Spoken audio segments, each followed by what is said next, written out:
and public participation projects with a health or social care focus. It's open to practitioners, policymakers, researchers, and really just anyone that's got an interest in sharing evidence on participation in health and social care. It was the final webinar in our series aimed at sharing learning on engagement and participation. The webinar consists of 3 presentations focused on the research, policy and practice of digital health and care. Just in terms of the webinar format, we've got 3 presentations that will last around about 15 minutes each, with a brief question and answer session after each one. Then all 3 presenters will be joining in a plenary Q&A at the end. The webinar is due to last no more than around 90 minutes, and if the discussion dries up, we'll just close a bit earlier and give some of your time back. If you've got any comments or questions, then please feel free to put these into the chat box, and my colleague Joy will ask these at the end of the presentations. Just like to remind everyone today that the webinar today is being recorded, and we'll share the recording presenter slides on our website in the next day or so. So first of all, could I just ask the presenters to introduce themselves, our 3 presenters? Sonja? Hi, my name is Sonja, and I'm a research fellow at the University of Edinburgh Centre for Biomedicine, Health and Society, where I work on the Beyond Engagement stream, where we study mostly participatory engagement methods and thinking about how we can move beyond some of the more conventional types of methods. And Nel, are you there? Okay, over to you, David, first. Good afternoon, folks. I'm David McCaig, and I am an operational manager within Renfrewshire Learning Disability Services, and I manage a range of day and respite services. Okay, it's fixed now. Hi, everybody. My name is Nel, and I am the Engagement and Participation Lead in the Digital Health and Care Directorate of the Scottish Government. Lovely to be here. Fantastic. And Sonja, can I ask you to present first? Yeah, I need to start by saying immediately that I have had a misunderstanding of the amount of time that I have.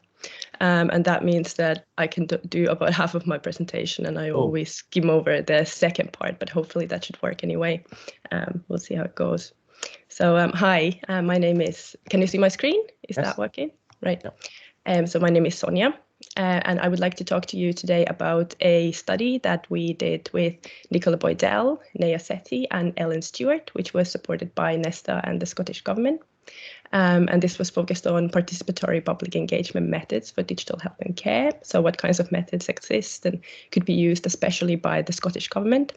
And the key purpose was to explore participatory public engagement as an avenue to move beyond conventional, less actively participatory engagement models like public consultations and surveys and so on, to facilitate more direct forms of participation. So I'd like to tell you about this study, why and how we did it, and the background in which it sits, and about some of the general insight that we gained from it. And I must say I will focus more on that part because of the time issue, especially around understanding participatory public engagement and some of the initial considerations and key questions that should be answered before one goes about choosing and using participatory engagement methods. And I'll then very, very briefly go over 5 families of participatory engagement methods that we found through our study, which were mini-publics methods, publics oversight and monitoring methods, e-democracy and crowdsourcing, workshop and dialogue methods, and art-based and gameplay methods. And I'll tell you a little bit about each just very quickly before I offer some conclusions. So public engagement in general is by now a well-established dimension of government and public sector organisation activities, and in Scotland especially, the government has significant existing commitments to develop and support it, and these include things like the Open Government Partnership, participatory framework, new one has been developed, and the Scottish National Standards for community engagement, and these are just some examples. And at the same time, Scotland's digital health and care strategy is grounded in a vision that everyone in Scotland has access to digital information and tools and services to improve and maintain health and well-being. And yet digital health has been an area especially that's been marked by public controversies, like cases where health data was shared in ways that public saw as unacceptable, like the controversy over care.data, for example. And the existence of controversies like that highlight that if Scotland is to deliver its vision around digital health, it has to be done in ways that are publicly engaged, and there's a recognition of that. So what our study aimed to do against this background was to explore and inform innovative participatory approaches to public engagement that can be used by the Scottish Government to move beyond conventional engagement methods in the area of digital health and care. And to do that, we hope to answer the question, what participatory methods can be used by the Scottish Government to engage with publics, especially around digital health, and to reach wider and more diverse publics. So that was the starting point. And in practice, we did a multi-method rapid knowledge synthesis. So our key constraint was that we had limited time frame for this project, and we conducted some scoping conversations. So we talked with 14 engagement specialists and academic experts and asked them to help us identify examples of good practice and innovation. And we used these conversations to guide and direct a rapid literature review, and this included academic literature, but also third and voluntary sector publications. And we then evaluated the examples and methods we found by assessing especially the aims of the methods, what they can be used for, whether projects using these methods have achieved their aims, and what kinds and what level of participation they enable, and how people can participate through the methods, and what influence and impact can be had through them. But the key limitation, I'll just quickly say, was that the study was restricted in scope because of the limited time. So we could only include a limited number of sources. So this should be seen as a scoping exercise. So it doesn't necessarily provide a comprehensive representation of the entire complex landscape of engagement methods, but it scopes the kinds of things that are out there. And I'm going to focus, I think, on some of the kind of more general insight that we gained from this study, especially from the scoping conversations. So firstly, we found that the current landscape of participatory public engagement is rich, but especially some of the people we spoke with called it cluttered. So there's a wealth of knowledge and an abundance of experience and expertise that exists that could be harnessed for digital health and care. But a key challenge lies in bringing this knowledge together in a usable way and consolidating the learning from what's already been done by others. And this is frequently hampered by lack of cross-sector working and notions of exceptionalism. So by this, I mean that there is this perception that issues related to health, including digital health and care, are different to other sectors, and therefore lessons from other sectors aren't seen as directly transferable. And we think that this is not necessarily the way to approach that. So we wanted to think about the significant wealth of existing knowledge, not just in digital health and care, but in other areas and sectors as well, and how this could be harnessed to address issues and challenges around digital health and care. And another thing I'll mention briefly is that there are challenges in the kind of understanding what participatory public engagement means in the first place. So it's a contested concept, and the term is used in many different ways. But there are several scholars who have proposed typologies that map different degrees of participation, and the most famous are probably Ornstein's ladder of participation, where the highest degrees of participation involve delegating power or having partnerships with publics. And another one is White's typology of interest, which focuses on the kinds of interests that are involved in participation, where the kind of purpose can range from being a legitimation, mostly just to display that something's being done to involve publics, but it can also be transformative or a form of empower when publics make decisions directly. So we use both of these typologies to assess the kind of nature and degree of participation, and then we included methods that rank highly across both and organized them into a framework adapted from Fung's categories of participation, where the focus is on the aims and methods, the aims the methods can be used for, and the level and manner of participation, and the influence or impact it can enable. And I'll quickly also just say that the concept of public is not necessarily immediately obvious either. So there's been a move towards kind of singular uses of the public, towards recognition of publics as plural, so that kind of publics aren't a singular entity with a unified perspective, but a collection of diverse people. And when we recognize that, we also have to recognize that a full participation by everyone is usually impossible because publics are too diverse and multiple. But that doesn't mean we can't talk about public engagement, just that it can't be engagement with the public, but with some publics. And some have suggested that, we should focus on kind of take a more feasible and realistic approach to focus on optimum participation, where we aim to strike a balance between the degree of participation, how participatory something is, and the extent to which it can include and can be inclusive.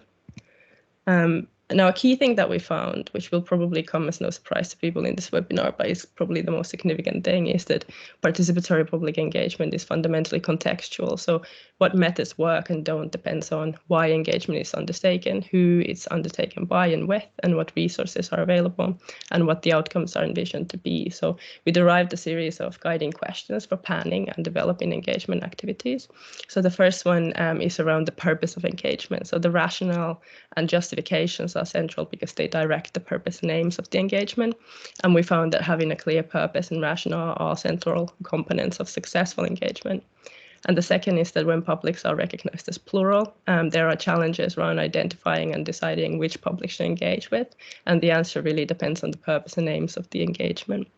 And there's a question about the resources and support available, which should be commensurate to making aims realizable, and a question about impact. So we found that having an impact plan and following through commitments are among the strongest predictors of kind of successful engagement. And finally, there's a question about evaluation, because this is it's central to assess whether the aims of the engagement were achieved, and in effect to assess whether it worked or not. So choices around which participatory public engagement methods to use should start with the question, with these questions, and should be based around the answers that are given to them. Another key thing pertains especially to the question of who is engaged with, and you know, this is to do with barriers to participation. So once the most relevant groups have been identified, barriers that may constrain or prevent participation need to be addressed. And the most kind of barriers that are connected with the social and structural inequalities within wider society, where people who are marginalized face barriers to access and attainment in general. For example, people living in rural areas, ethnic minorities, people with disabilities, and so on. And these wider barriers extend to public engagement, and they constrain the extent to which people are able to participate. But the barriers can also include issues like lack of confidence or feeling that participation is futile. If people have previously participated but didn't see any real change happen, for example, they may be less inclined to participate again. But the trouble is that barriers are contextual and variable, which means that there's no singular way to address or overcome them all. But inclusive engagement is generally a multifaceted and multi-stage process with several measures taken at the same time. So just for example, people in rural areas may be prevented from participating because of physical distance or digital connectivity, but urban people with low incomes or significant caring responsibilities may not have the time or resources to participate. And disabled people may be prevented by physical or communication access barriers and so on. And many people face intersectional disadvantages and experience several of these and other kinds of barriers concurrently. So the barriers can look very different for different people, which is why there's no single solution. Facilitating inclusive participation needs to always be multi-directional. So these are some of the key kind of general lessons that we derived. And I want to really quickly talk about the kinds of methods that we found. And borrowing from Elstad and Escobar, what we did was that we divided the methods we found into 5 families to make sense of the kind of diverse landscape of methods out there. So families, the idea of families captures the concept that there's a family resemblance where the different methods share particular characteristics, even while individual methods may be unique. But it's important that, like families in general, the different families of methods here are not mutually exclusive. So the families identify sort of overarching differences and distinguishing features, but they are overlapping, and individual methods can combine features across them. So the first family we found was mini publics, and I will just quickly say that these are methods that tend to involve a group of randomly selected and democratically representative people who deliberate on a topic or policy in an more informed way, mostly to arrive at a consensus. An example of these are the Our Voice citizen jury on shared decision making. That was the first citizen jury on a healthcare topic commissioned by the Scottish Government and part of the Our Voice programme to improve health and social care through engagement and participation in Scotland. Another one it's the second one that we found was participatory public oversight and monitoring methods, which enable publics to monitor and oversee the implementation or delivery of public services, including final assessment, feedback, and making improvements. And an example of these is the Backsash Making All Voices Count community monitoring project in South Africa, which included kind of 20 community-based organizations and about 100 members of local communities who are acting as monitors of governance services, including health services. E-democracy and crowdsourcing methods, on the other hand, are generally They use participatory digital tools to facilitate active participation in governance and decision making, especially kind of identifying problems and sourcing and prioritizing ideas and solutions directly from publics. So these tend to be digital platforms where people can post their ideas and rank the ideas posted by others. And an example of these is the Better Reykjavik initiative that uses the Your Priorities digital platform for idea generation, agenda setting, debate and crowdsourcing. And there are also participatory budgeting elements in Reykjavik to kind of decide how the budget should be spent. Then there are workshop and dialogue methods, which are very versatile and diverse family of methods that are based around intensive, often facilitated discussion on a topic or around balanced dialogue, including things like world cafes, scenario workshops, and so on. And these are more flexible than many of the other methods. An example of this is the Young Scot Technology-Enabled Care Workshop, where the Scottish Government Technology-Enabled Care Programme commissioned Young Scot to engage young people in Scotland about digital technologies and the potential of these technologies to improve young people's health and well-being. And the final one that we grouped was arts-based and gameplay methods, which are also versatile and diverse family of methods based around the use of art or games for participatory engagement. And they can be used on their own, but they're especially good for being combined with other methods. And an example of these is the kind of nightclub arts-based engagement program around night shift work and sleep health, where the core component was a walk-in participatory art installation that was combined with additional activities like facilitated group discussion to improve night shift workers' health. So I wanted to talk about all of these in more depth, but because I got the time wrong, I'm sorry, I had to kind of skim over that really quickly, and I apologize for that. But I do want to say that I want to end with a kind of a few general conclusions. So the key point is really, I mean, more so than what the individual methods are like, the key point is really that there is no singular example of best practice in participatory public engagement, and what successful participatory activities look like varies and depends on many factors, like if and how the aims of the activity were achieved, who participated and why, and what the desired impact was for the activity, and whether the impact was realized. Now, digital health and care may require some special considerations, like around sensitive medical data or awareness, and caution maybe around kind of past public controversies like care.data, for example. But digital health and care aren't necessarily or should necessarily not be seen as an exceptional fear. So lessons from other areas, methods in other areas and sectors are and should be seen as transferable and valuable here too. And what the most suitable participatory engagement methods are really depends importantly on why the engagement is being undertaken, who it's undertaken by and with, and what resources are available, and what the outcomes and impact are envisioned to be. So this needs to also be evaluated. And then neither kind of participatory public engagement nor the identification of the appropriate participatory methods for it, they should not become box-ticking exercises, but the point is to reflect on the purpose and aims of the activity and begin from there. So the methods come after the aims. So thanks for listening, and sorry about the time misunderstanding. Sonja, thanks very much for that. This will stop too, I think, due to the times. Apologies if there's a lack of communication around that, but you managed to get out everything I think you aim to do, and it's very fascinating. A lot of that work resonates. It will certainly resonate with my colleagues in the Community Engagement Directorate.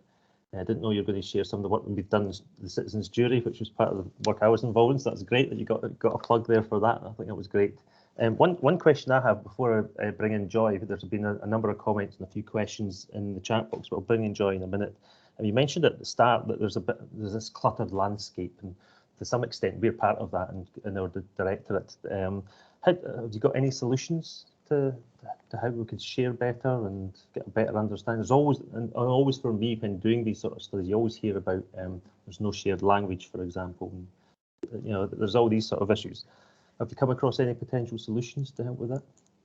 And I think the key one also that seems to have come from our scoping conversations, that there just needs to be more conversation and knowledge sharing across the different areas, because one of the things, especially from the scoping conversations, people were saying that work tends to take place in silos. So there are different areas where public engagement is being taken place, but little communication across them. And that's what can create that kind of the different languages and the different, work for extremes, and then there might be someone who has in a different area already given the lessons that you would need, but you don't know about them because there's not enough communication.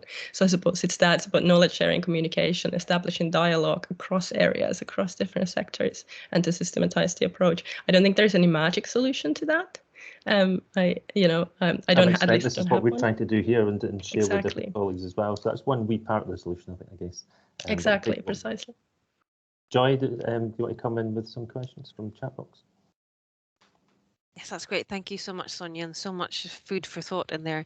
We have a question from Rosie Teller-Craig, who's asking, did the literature review help scope out the relative success of approaches in respect of different publics?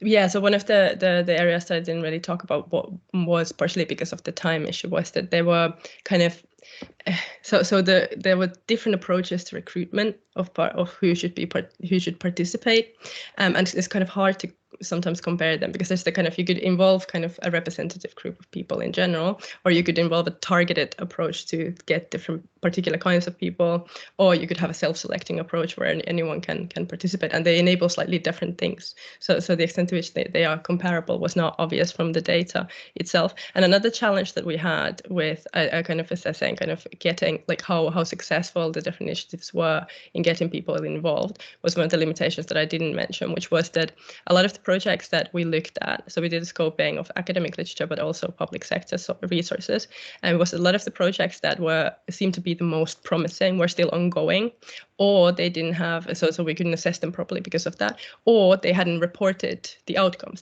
We found like individual evaluation reports, but not necessarily the whole process. So there wasn't a full documentation of it, which made also it quite hard to evaluate. So this was one of the challenges we had actually in kind of assessing that particular component of like how successful were they to including different participants. But there's also the question that who you should include, right, depends on what you need, what you want. So if you wanted to understand kind of, maybe engage ethnic minority about the barriers they face in accessing digital health and care, then you have to engage with people who are from ethnic minorities rather than kind of like a representative sample and stuff. So kind of it would inevitably depend on who you want to engage with, and the kinds of barriers to participation, how to address those would follow from that as well. So that was our... Well, that makes complete sense, of course. Not necessarily a question, but just, I guess, a prompt to share the link to the report. I guess is it finalized, or is it going to be finalized? It's finished. It's finished, and we have been told that it will be public facing, but we are still waiting communication from the Scottish Government as to whether we're allowed to share it. And I guess a follow-up question from me, you've mentioned that a lot of the work you looked at was ongoing or not kind of finished yet, and there's just so much to learn and so many changes, I guess, as we all kind of learn how to do this better. But I guess it's making me wonder, is the work that you've been doing going to be continued? Is there any scope to look at it in 6 months or a year and see if anything has been added? Or it would be great. It would be a question of funding and whether we get funded for doing that kind of research. But absolutely, like the kind of looking at and scoping, at least for us at the Centre for Biomedicine, Health and Society in the Beyond Engagement stream, looking at and scoping participatory engagement methods that are ongoing across different sectors is one of the things that we do. So there are other areas of work where that happens. However, to have a direct kind of build up on this one would depend on having funding to carry it out, I think. Makes sense. Fantastic. I don't think there's any more questions just now for Sonja, perhaps some later on as well. Could just say thanks very much, Sonja. That was really fascinating. And once your report is finished and you've got a link, if you share that with us, we'll share with everybody on the call as well and wider too, so we'll help you share that. That would be fantastic. Thank you so much. Fantastic. Cheers. Now, Nel Whiting from Scottish Government. Hi there. Yeah, and sorry, just to say, I'll pick up with Sonja about the document and getting that published, because that's obviously fallen through the slats somewhere. I thought that it was all signed off, so I'll pick up with that. So watch this space, everybody. Okay, so my presentation I've entitled Moving Beyond the Too Hard Box, and I want to speak a little bit about the Digital Health and Care Directorate's work broadly on citizen engagement.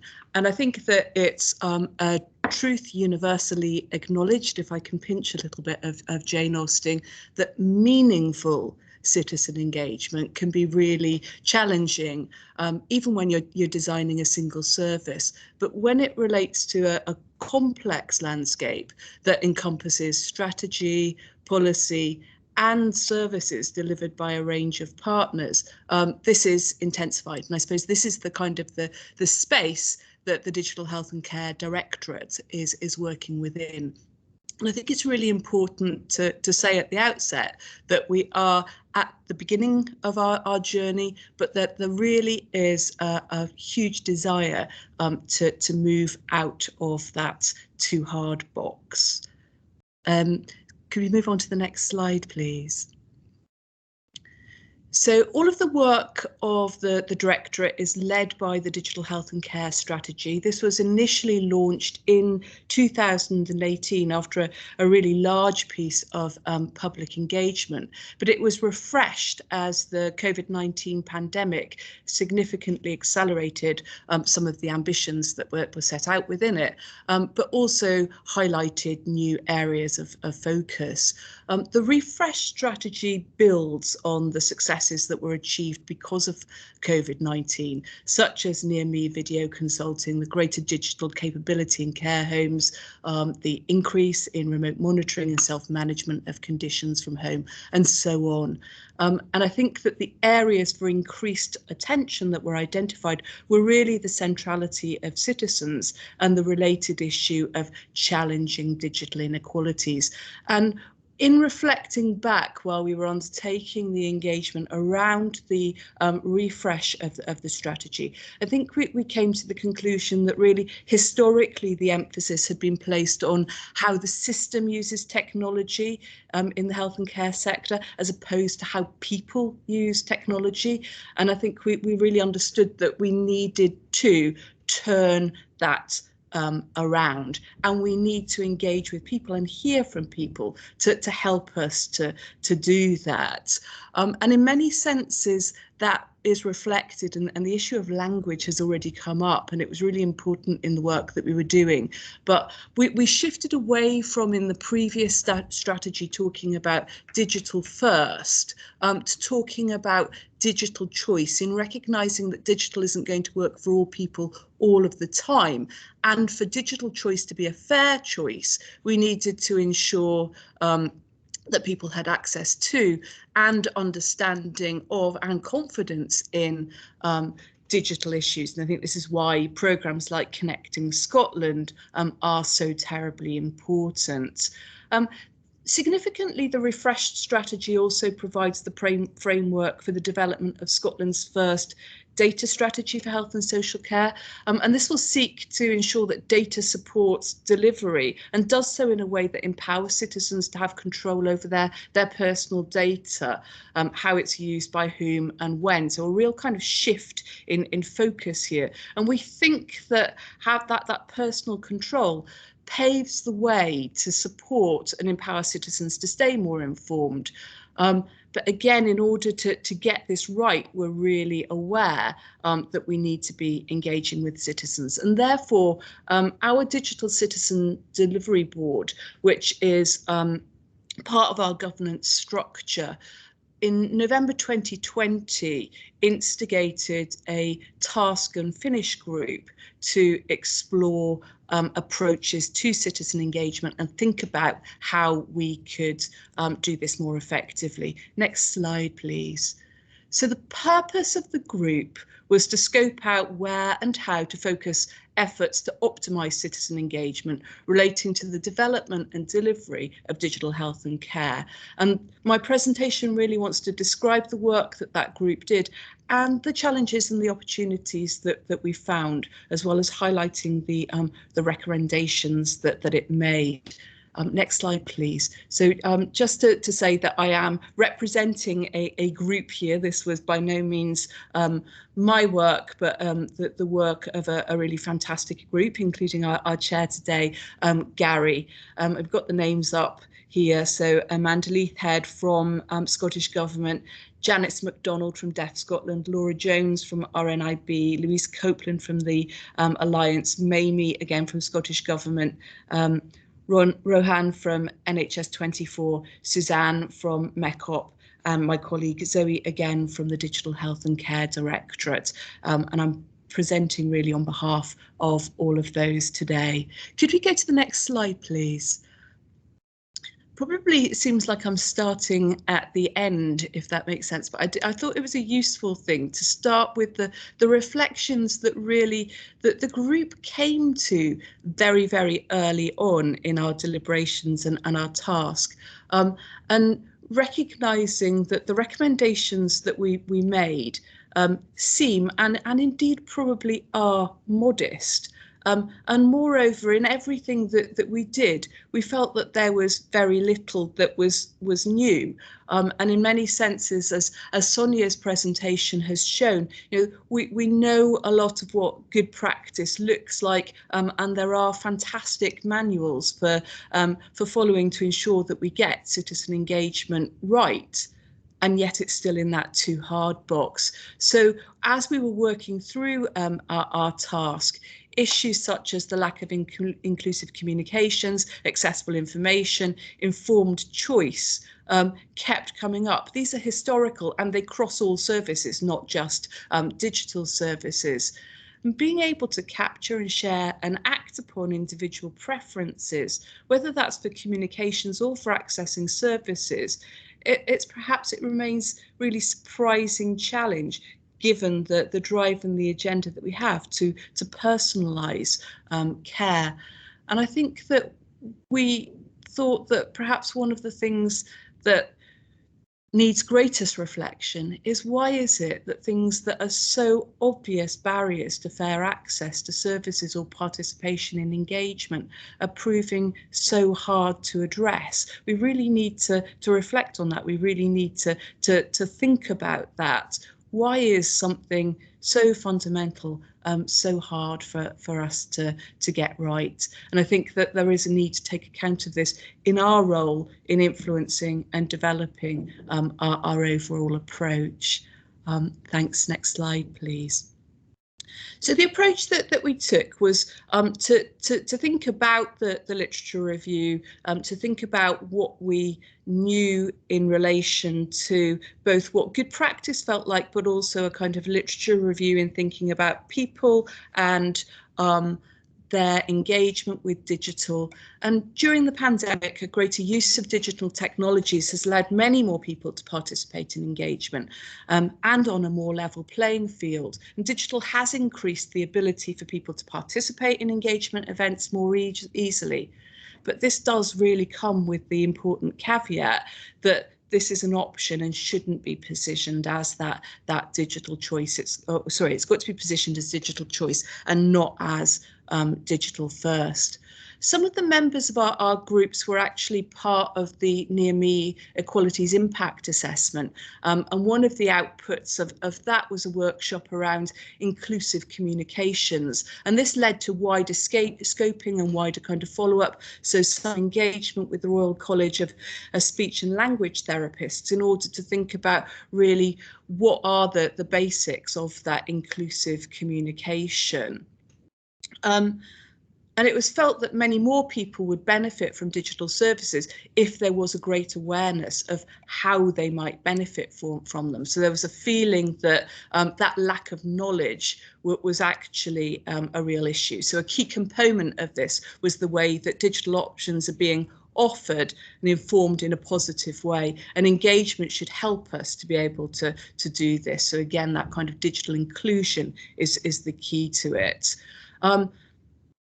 Once we had workshopped ourselves and thought through what we knew and identified what we thought the challenges were and what the opportunities were. We worked with the Alliance, who had established as part of our ongoing programme a digital citizen panel, and they hosted 2 events for us. And the first one was to ask participants questions about the use of language and terminology, because this had been raised very early on as a barrier by group members. Even that kind of notion of talking about digital services could be off-putting to people. So how do we talk about those services in a way that doesn't turn people off? And we integrated that work and that thinking into the recommendations that we got in place. And then there was a follow-up session with the Alliance, at which the digital panel tested and thought about the recommendations and kind of not endorsed, but helped us to nuance and to make better the recommendations that we had put forward. And really the recommendations were mostly related to being clearer and more concise on the wording, as well as recognising those historical barriers to communication. Next slide, please.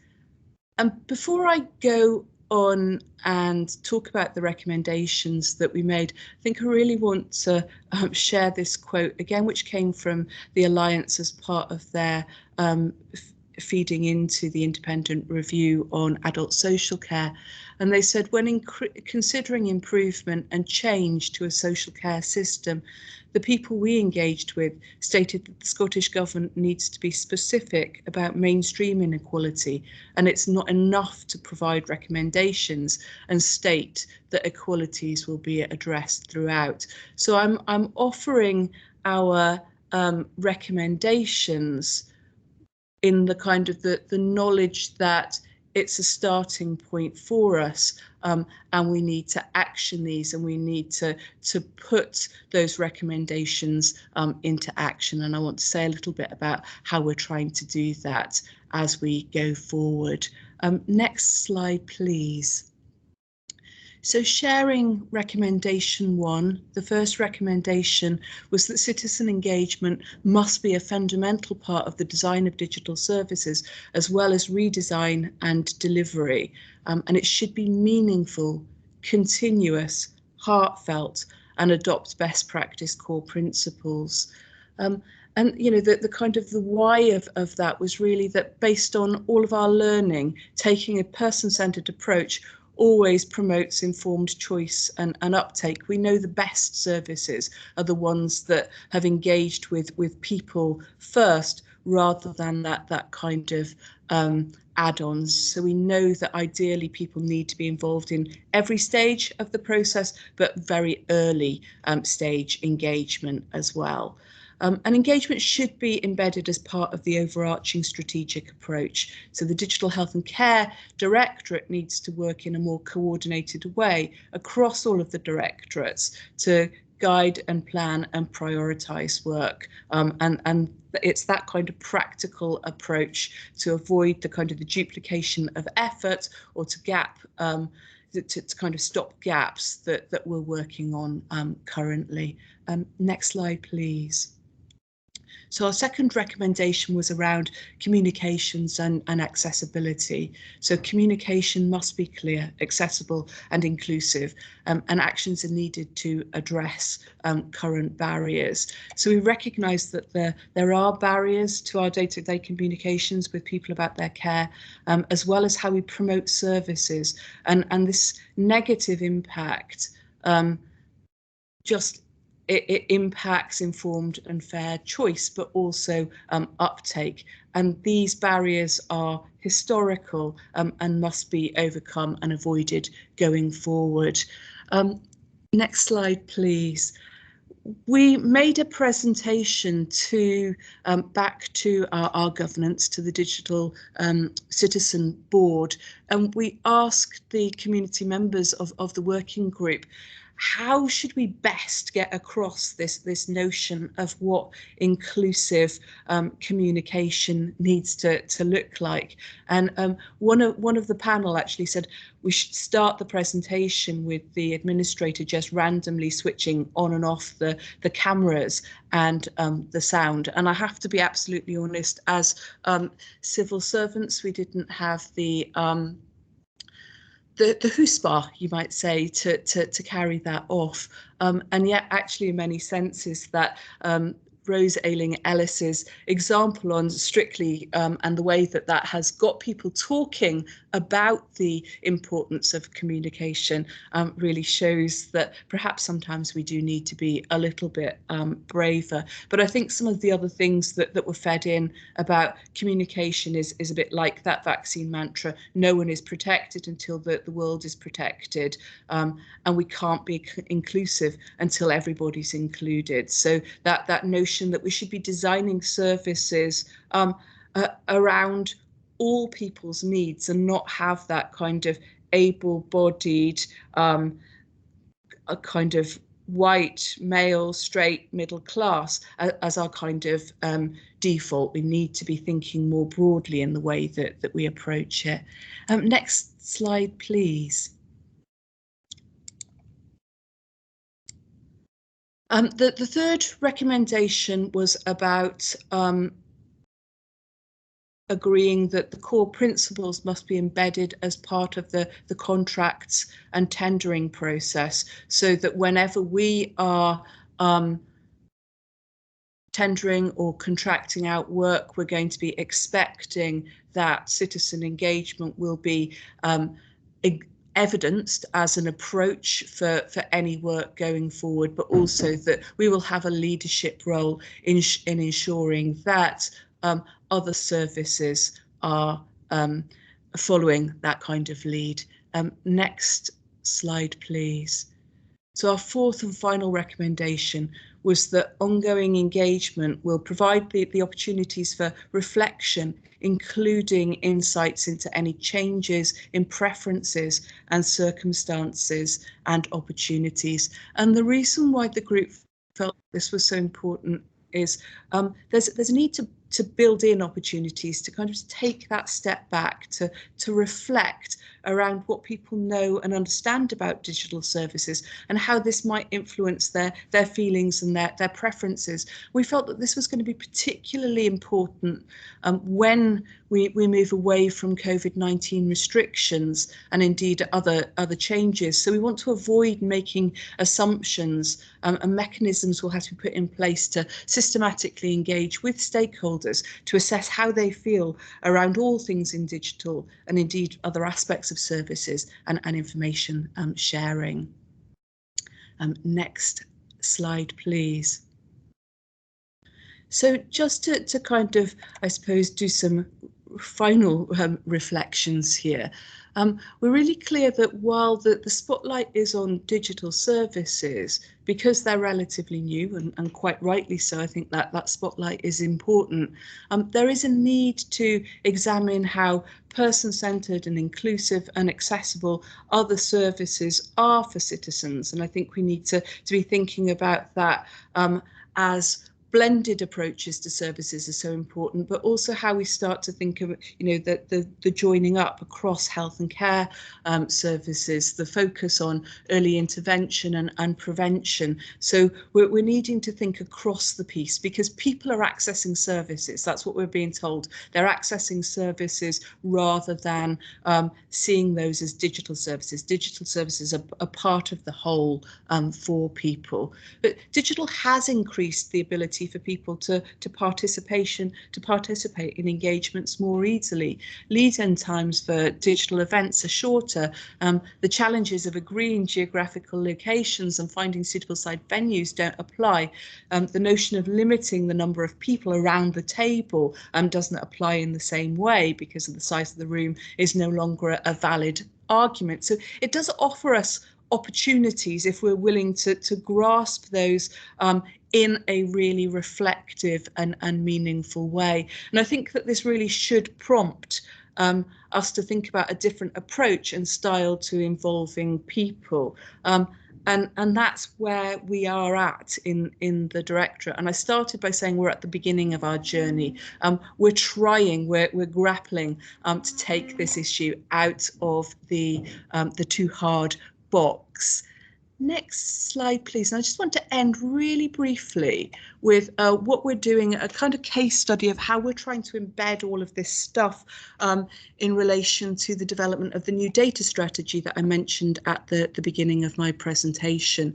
So we're going to build on the data dialogues work, which was a year-long dialogue with the public, commissioned by the Scottish Government and coordinated by Nesta on our behalf, where we were seeking to understand people's relationship with data and data sharing, what they saw as the benefits, what they saw as the challenges, and when they would be willing to share their data and why. Sonja's work was, as she said, part of that. We're going to take that a step further for the data strategy. So we've commissioned Nesta again to do another piece of public engagement. It's going to be deliberative public engagement, because the research suggests that in relation to data, people have a kind of immediate negative gut reaction, but actually when they get given further information, they start to view things more differently. So we want to build on some of the things that we learned through data dialogues and test that a little bit further. We've also taken to heart that kind of need to really listen to people, and we're working with a range of third sector equality and advocacy groups to reach out to people. So organisations like Inclusion Scotland, the Alliance, Young Scot, the Scottish Consortium for Learning Disabilities, the homelessness charity are all going to work with us to do small sessions and workshops where we start to test ideas around data. And that's going to be right at the beginning of the process. The workshops are going to feed into the draft strategy that will be out for formal consultation in the spring. And while that is going on, we'll be also testing whether what we've heard to date is reflective of what the groups are currently feeling as that process progresses. So we want there to be a real feedback loop, that people don't tell us what they think and are then left hanging. Next slide, please. And this is my final slide. And what you're looking at now is a capture of an interactive website that Nesta has worked up for us. And you can see that what they've done from the previous data dialogues is found 7 types of relationships that Scottish people have with their health and care data. And basically the interactive workshop enables service providers to think about the approaches that their service users may have in relation to data and data approaches, but it's also a useful tool for us to help to prepare some of the publics that we're working with to think about data, so that they come with a level of information to the engagement work that we are undertaking. And I'm going to shut up there because I'm aware that I've probably spoken for my 20 minutes. So thank you so much for sharing my slides. Thank you. Thanks, Nel. Thanks for coming along, presenting on what the group's findings were, and also giving your insight into the recommendations of the group as well. Very, very interesting. Joy, were there any questions? I don't know if you noticed there's a wee bit of a side conversation going on that I maybe kicked off, because we was talking about, we started talking about inclusive and sort of fair sort of participation. I remembered, you know, that citizens jury work that was helped out on. I remember that the people got paid a stipend payment, which encouraged much more diverse people to turn up. So there was a wee bit of a side comment around that. So, Joy, any questions? Thank you, Gary, and thank you, Nel. That was a really interesting presentation. We have a question from Louise Wheeler. She's wondering if attention was given to how to adapt traditional methods to virtual engagement, rather than perhaps thinking beyond engagement approaches previously taken. Yeah, no, it's a really good question, and it ties in again with Sonja's presentation. So the work that Sonja and her team had done was part of our consideration and feeding into our recommendations. So absolutely, we're really clear that what we need to be doing is thinking, what is the question that we're asking for a specific project or programme of work that we're engaging around, and therefore what the most appropriate approach would be. So the kind of the toolkit that Sonja and the team has produced is a toolkit that is central to the work that we'll be doing. It's central to the approach that Nesta will be taking, but it's also, we're sharing it with our third sector colleagues as we're starting to develop the workshop. So it's really important that we're trying to think about that, so that it really is meaningful and not just that lip service. So yeah. And it does sound that maybe we are looking at, again, communication and kind of shared toolkits here that was highlighted earlier, which is really good. We also have another question from Gerd Peters. He says, on the continent where engagement in some places is well embedded, life engagement events are often seen as and used as entry points into more sustained engagement processes, which they might become digital or digital supported. So he's asking, what potential do you see for such formats to become more prevalent under current guidance in Scotland? Gosh, that's a big question, and I'm not entirely sure that I've got the answer to that. So I am going to invite Gary and Sonja in relation to it. But I think if I can speak for digital health and care and our directorate, certainly we're looking to embed and find ways to embed public engagement as just a matter of course of what we're doing with absolutely everything that we are doing, whether it's designing services or commissioning services, or whether it's around engaging with strategy. And certainly when it comes to the development of services, we're really clear that better services are created when you're talking to people from the outset.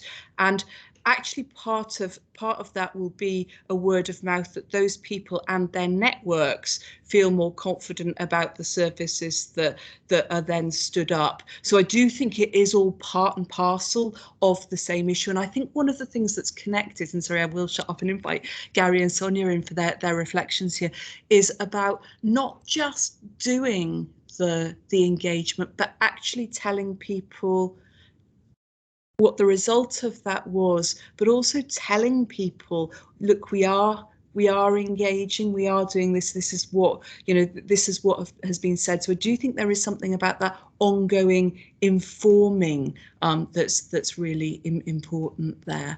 I hope that at least I'm conscious of time, so I think Gerd's getting at some sort of hybrid model of participation where it's offline, online. There are some examples of that. This Young Scot work, the tech-enabled work, was I actually contributed to some of that work. I went along to one of their workshops, and they all come together over a weekend, and then they all go home again, and they work on things remotely and digitally. So I think that's the possibility. I think some citizens' assemblies are organising that way as well, so that you can continue that dialogue after the event. At least I think that's what Gerd was going at. I'm going to have to so sorry, I misunderstood. Sorry. I'm going to just have to go. I'm just going to have to thank you again, Nel, and I'll bring on the next speaker, David McCaig from Renfrewshire Health and Social Care Partnership, who's going to speak about an example of digital inclusion and an approach that they took during the pandemic.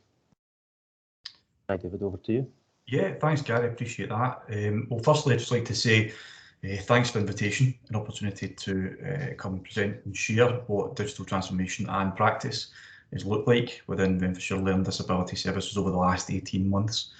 As we're all aware, the last 18 months to almost 2 years now has been incredibly challenging for everyone. And as a service, we've had to work hard to find alternative ways to connect with individuals and provide support for those who access our services. To give a wee bit of background on our services and what they looked like pre-pandemic, We support close to 350 individuals with varying degrees of learning disability, and that support is mostly done mixed through building base and community outreach. So when the pandemic struck, effectively all this service delivery was closed overnight. So what we had to look at was and consider was, well, what was the highest risk? The risk of doing something versus the risk of doing nothing. And in response to the pandemic, and sorry, I should have said next slide, please, if that's okay. Just realised we're sitting there with our first slide on. And as you'll see from the slide there, in response to the pandemic, what we had to do, what we created was a 4-tier model, basically, which was aimed at providing essential support to the most vulnerable adults with a learning disability within Renfrewshire. And as you'll see, that was a mix of welfare calls and doorstop visits, was community outreach and online groups, outreach day respite and crisis respite. And a key success to these remodel services was actually how we connected with our supported people, families and carers digitally. Through the crisis, we identified an opportunity and worked collectively across the service to find ways to digitally include and engage with as many individuals as possible, to source equipment, to upskill, develop, and most importantly, build real and meaningful content for individuals accessing. And what we found is actually as our online groups provided more value than we first anticipated. Recent engagement with carers and staff recognised that not only did the support for individuals accessing the service was highly valuable, but it was also for our carers and staff themselves that it played a massive opportunity to provide some respite and opportunity to discuss and have a bit of peer support through a really difficult time. Can I get the next slide, please? Thank you. So building on the initial success we had of the digital transformation and our digital work, we've continued to explore new and innovative ways to implement technologies into the service delivery. One of the ways that we have invested into our digital technologies has been an introduction of digital champions across the services. And by digital champions, I'm really keen to stress not just identifying individuals that had good knowledge of IT, that could use Zoom and MS Teams well, but actually genuinely qualifying individuals to be digital champions. And through Connecting Scotland, our digital champions are currently undertaking digital inclusion qualifications with Oversight College, working towards their SVQ F4 and 6. Within that, our digital tools have also enabled the opportunity to pilot meaningful virtual activities, such as online surveys with our supported people, and the development of digital reviews. And with that, what we're looking to do is try and develop pictures and short clips that tell the stories of the person's support and enables the person to be fully engaged and involved in their review. But that's the last time I'm going to speak this afternoon. What I was keen to do was showcase a short film that we pulled together that includes clips from online groups, mix of supported staff, right across the length of the breadth of service, carers, and most importantly, our supported persons. For me, I don't think anybody tells the story better than those that are actually living it. So I'll pass back to yourself. That's okay, Gary, just to show the video. Absolutely fine. And just before we play the video, can I just ask if anybody's got any comments or questions, just put them into the chat box while the video is going. And David, would you mind putting into the chat box and your answers? I'm just conscious of time a wee bit, but that would help speed up things towards the end, if that's okay. Not a problem. So let's make use of the chat box too.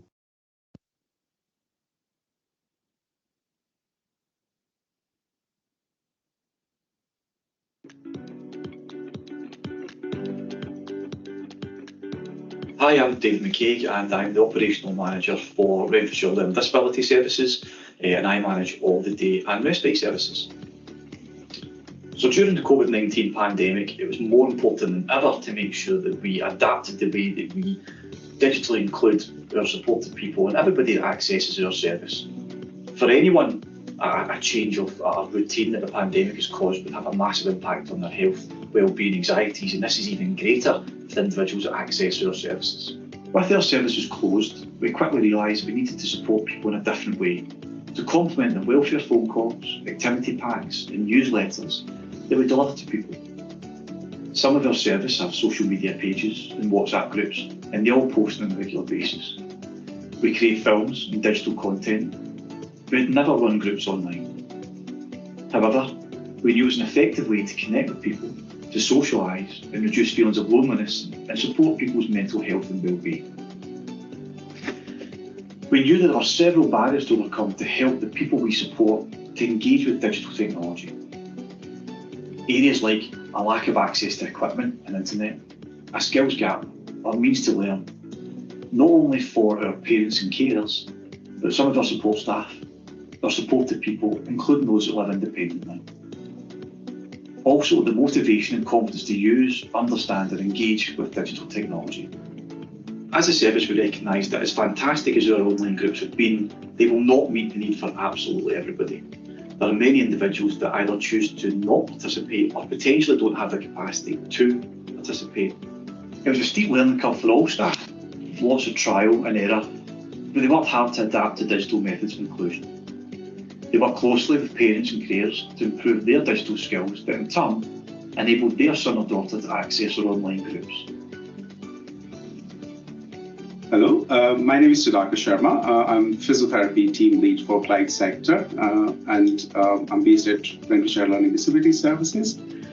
As you can see from my badge, it says Digital Champion. That's my self-proclaimed geek. And even before the beginning of this pandemic, we were in talks with day center and services to start walk-in virtual clinics, which were already in place. And when we had to adapt the way we work and lots of changes. But the big one was that we lost the face-to-face touch with our client group. So when we heard about the Connecting Scotland scheme, we thought, wow, that's a great opportunity for our service, collating this application on behalf of our service, which includes our community teams, day center services, made the bid requesting for these digital devices, why we need them and how it will make an impact for our client group. And we were successful. Not only once, we got 2 allocations. The first time it was 18 devices we received,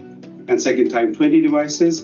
And it's not just the tablets and the iPads that we received, but along with it, they've given us mobile Wi-Fi devices. So day services and all the other services were able to organize these Zoom classes, which some of my clients, they're addicted now, and then they look forward to it one day after another. So it's been fab. Through welfare calls to supported people and speaking to parents and carers, we knew that people were missing their friends, their groups, staff, and in our FlexiCare service, the volunteers. We asked people if they would be interested in virtual groups and what kind of activities they would like to be involved in. Knowing people were missing their friends, we created small video chat groups, bringing together known friendships. When the video chat groups became popular, we observed that large groups didn't suit some of the people we support, as they got lost in the conversation. This led to a couple of other video chat sessions being created. Our next step was to create virtual versions of groups and activities that people took part in at their services, and that they told us they were missing. Again, this worked well and created a large variety of different groups. We've discovered very quickly that people prefer to access sessions that are practical and have an activity, rather than just a general chat. We trialled different apps from Google Duo, Teams to Zoom. After a lot of user testing, we realised that Zoom was the most secure and easy to use for everyone. Each service made the decision to purchase the full Zoom subscription, as it would enable us to centrally manage a comprehensive programme of online activities, allowing groups to run for more than 40 minutes at a time, and we were not limited in group numbers. We have 1 or 2 people in each service who set up and manage the groups. They schedule times, dates and duration, add group members, and they also make sure that accessing the groups is easy to do by making the logins the same for all groups. By managing the logistics of the groups centrally, it enables staff facilitating the groups the time to concentrate on the content or activity, and not have to worry about setting their groups up every week. It would have been almost impossible to get the people we support to join our online groups without the help of parents and carers. Many parents and carers needed our help to download the apps and create email addresses. Staff stepped them through the process by phone and created easy read, how to use Zoom guides, which they posted on Facebook. Then staff held practice sessions to help parents, carers and supported people gain confidence in using the apps and equipment. One recurring problem that everyone experienced is problems with Wi-Fi. It can cause problems with the image quality and sound and can drop people out of their groups. At first, people got anxious when there were problems. However, after a lot of work to reassure people that it wasn't their fault and that sometimes this happens, they now know what to expect and are prepared when it happens. In the beginning, staff spent a lot of time making sure that people were happy and knew what to do in their online groups. We used thumbs up and thumbs down and red and green cards to make sure people were ready and everything was working. It took time and gentle reminders that for groups to run well, people needed to stay on mute when not talking. Every week, engagement grows as people's skills develop. We now run a comprehensive programme of fun, inclusive online activities that help to provide creative, lifelong learning programmes and support people to stay safe, be active and stay connected with friends and peers. We post an easy-read calendar of events on Facebook showing what's on and when, along with login details. The use of social media to promote our online groups is something that we will continue to do and is a communication channel that we believe will enable us to create a cross-service online community for the people we support. Our tutor-led classes include art and music sessions, Tai Chi, dance and drumming. We run football chat groups, book groups, lunchtime and afternoon tea and a chat, movie nights, reminiscing chat groups, to name a few. Building on our learning from the video chat groups and the tutor-led groups, we felt ready to create our own smaller bespoke groups that were more person-centred and required us to make our own digital content. They include bespoke versions of TV games like Play Your Cards Right and the Generation game. We have very popular bingo groups, movie reviews, show and tell sessions, quizzes on topics chosen by the group members that also include important learning lessons, discos to celebrate special occasions, birthday celebrations, pancake day, treasure hunts, baking classes, exercise classes, health classes, mindfulness classes and much more. We created a virtual Marketon choir that helped supported people and parents and carers get to know each other better.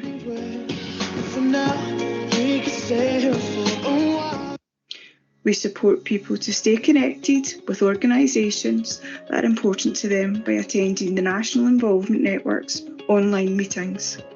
Our Gateway Intensive Support Service have developed a number of innovative ways to digitally connect with the people they support.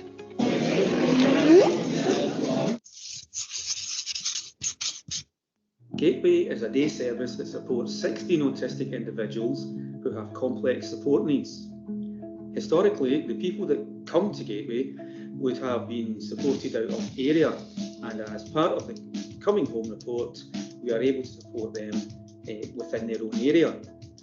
Most of our individuals really enjoy technology. Some are highly skilled. They enjoy cartoon animation and utilise specialised software. But due to the impact autism has on an individual, these activities are solo endeavours. We had to work hard and be extremely creative and innovative in our pursuit of engagement. At Gateway, we have a band called the Gateway Clash, and in order to facilitate band practice under COVID restrictions, staff accessed locations within Gleneffer-Braes and recorded some of the songs the band have been performing over the past few years. The boys utilised garden space to play their instruments and all get together over Zoom, which was highly creative and quite an achievement. Staff went above and beyond in their activity videos. This included art, cooking, storytelling, and as well as just having a carry-on performing hilarious antics dressed up as clowns, using humour to connect with people. It allowed people to stay motivated, but also just to see each other's faces. We also had FIFA tournaments between staff and service users. One of the other things we managed to do was support individuals who have limited verbal communication to text. This helped them to stay connected because certain individuals in the service can write and understand written language, but have difficulties with spoken language. The Gateway Clash were also part of an online music festival. So we intended last year to have a big sort of smash hits launch party at Pace Arts Centre with local bands playing, but we had to kind of quickly adapt online, and the online event was just a huge success and attracted thousands of views and was just really exciting. You've phoned in and checked in to make sure we're all okay. You've put on funny posts and made us laugh, and you're actually working the hall and keeping us safe. In Renfrewshire Learning Disability Services, we knew that it's important to hear from the people who access our service and to learn from their experiences of the last 12 months. So everybody, staff, carers, parents, but more importantly, the people that we actually support, about how they've been impacted during the pandemic. So working with our participation officer and a group of people from services, we got together to try and develop a survey method that would be meaningful and possible to do. It was agreed that the best way forward was to learn from our experience of using online groups and do a picture-based virtual consultation. Our preferred method in an ideal world would still be face-to-face consultation. But by doing a virtual consultation, we could still see people's facial expressions and body language, they could see ours, and we could use images to support people's understanding and have a natural conversation. Another advantage of the survey's digital format was that we could record the conversation. It not only allows staff to concentrate on actually helping people to understand the topic and encourage discussion, it negates the need for a scribe, which could make the person feel that it's a test. These surveys are still ongoing. So far, the methods worked well. People have engaged and enjoyed the conversations. Staff are a little apprehensive about doing it because it was new. But after some practice, they found the method to be successful and enjoyable too. We'll continue to explore this method of engagement in the future. By analysing the information we've gathered through our staff, the Parents and Carers survey and the Virtual Supported People survey, we can determine themes and key bits of information. What did we do differently that people liked? And after the difficult year that everyone's had, what are the most important things in people's lives? We can then build this new information into our action plan that was created through our previous review of services to make sure that what people are telling us will help shape our services in 2021 and beyond. To support the continued development of our digital activities, we formed a working group. The group looked at existing content to understand the reasons behind its development, to share experiences of what works and what doesn't, to share group resources and work together to develop new ideas and content. To support our future use of digital technology, we need to continue to invest in upskilling our staff by making sure that they have the time to improve their digital skills and complete our in-house digital skills training.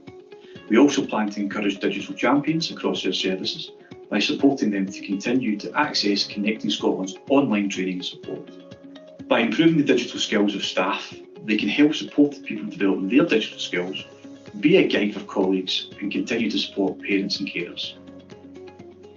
As we start to recover our services after the COVID pandemic, we recognise that virtual groups will continue to play an important part in what we do within Renfrewshire Learning Disability Service. We fully understand that it's not a service that will replace our building-based services and our community outreach. It's an added value to what we do and adds variety in the types of services that we can engage in. The feedback from our Parents and Carers survey and the Supported People's digital survey highlights that people have enjoyed the online groups and there's real value and desire for them. So we know that we have the evidence to continue to build on the work that we have done so far. So a couple of months into it, I got a call from Karen from FlexiCare that runs this group, and Karen says, well, we're going to put the group digitally. It's going to be on Zoom. Just think if I send you the details, that Finlay would, engage in that. And my initial response was just absolutely not. He finds it really difficult. Well, in my opinion, he finds it really difficult to engage face to face with people. When he feels he's on a camera, I don't know how that will go. So much to my surprise, he was like, oh, desperate to do it. And the first time we went on, absolutely went for it, completely engaged, came down much later than they would normally come in from groups, and then every Thursday night he gets himself set up. So he gets organised from it like really early on in the day, so you couldn't start making dinner. It starts at 7. I couldn't start making dinner at 6 because Finlay would feel that was too late, because he needs to be ready for his group. He goes up to the bedroom and he gets the table set up and he gets his laptop set up, and he's ready to go like from 15 minutes to 7 kind of thing, all set. Certainly since it's been on a kind of digital format, he seems to stay, and certainly the feedback I've had from the team that run the group, that is that he stays much longer and has been much more engaged in it. The digital teams, etc., and the fact that with Lynn, with Paddy, with Zoom, Ian has just taken to it like a duck to water, and without it I think we would have a different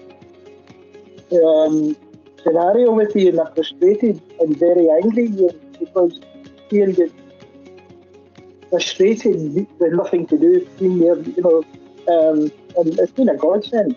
Where there is crisis, there is opportunity.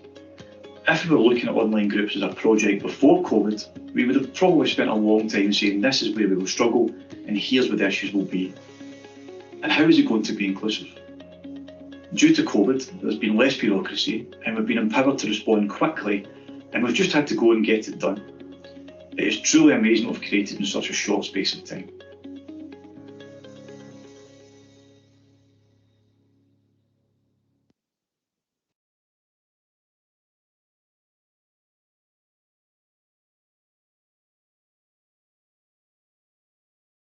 Fantastic video, David, that you and your colleagues have put together, and also not just the video but the actual work itself behind the scenes is absolutely fantastic. The real sort of testament to that inclusive communication that has been spoken about, and the sort of accessible participation as well. Got a lot of really good comments in the chat. I'm not sure if I missed some questions. I think most of the questions were answered. I think there's maybe one that wasn't. Joy, you could correct me if I'm wrong, but I think someone asked about the platform that was used for the survey. Is that right? Yeah, we used a variety of different platforms, but it was Zoom that we used mostly. Where it was a wee bit different, my colleague Pamela, I don't want to steal her thunder certainly, but it was the amount of work that went into use a different format, such as talking mats and similar to the language is key. It's been discussed a lot throughout today. It's been able to get the language right and the types of questions right and the way we interact right over Zoom was the kind of key aspect to that. Being able to effectively adapt to what would usually be a person-to-person exercise and all of that digitally was certainly key. But it was Zoom was the platform we used. We found that ultimately Zoom just provided that it was just a wee bit easier to use for our supported persons that came all out accessing the virtual activities. Out of interest on that Zoom question, now we know from feedback that Zoom is preferred by members of the community more than say professionals compared to MS Teams. How did you get round any? Was there any bureaucracy that would say you couldn't use Zoom or just use it anyway? Yeah, I'm probably going to land myself into trouble here saying this. Yeah, there's I think for myself, if my team certainly. If there's anything on it that you have a worry about in terms of GDPR and everything else, then we would stick to the preferred platforms that are enabled. But to make things truly accessible, sometimes you just have to bend the rules a wee bit to enable that to happen. Another way we get around that also is that where we could, we also purchased a license for Zoom, which actually offers greater protection, if you like, in terms of the firewalls and similar, and that sort of helped our ICT just calm down a wee touch in terms of using it, but we also recognise that for a lot of other colleagues across other service areas out with Renfrewshire, where Zoom's used, it's you're going to want to be able to, you don't want to miss out on opportunities such as the National Involvement Network if they're using Zoom on the basis that we're not allowed to use it. So it's just that kind of common sense approach, isn't it, sometimes, that we have to take to make things work. Can I bring the other two presenters in? Any comments just from all the presentations today, Nel and Sonja? I'm conscious of time, and we're going to come to the end of our time now, but just briefly, any comments on presentations that you've heard today?